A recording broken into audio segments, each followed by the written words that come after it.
You ask Tiger to calculate. This deals with finding the midpoint between 2 points.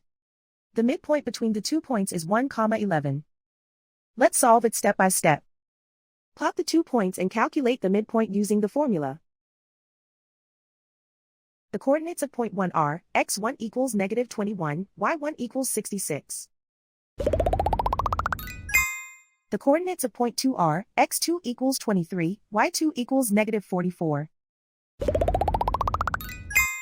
PM represents the midpoint of the 2 points.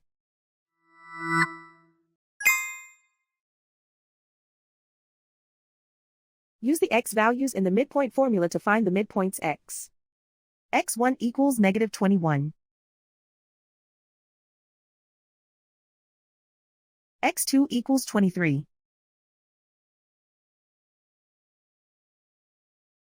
Simplify the arithmetic.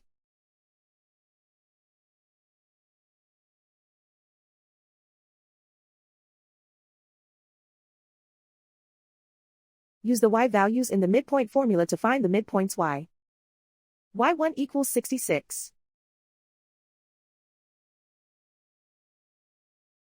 y2 equals -44.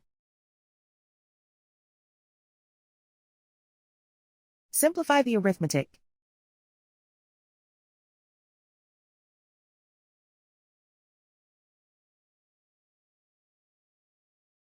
And so, the midpoint is 1, 11.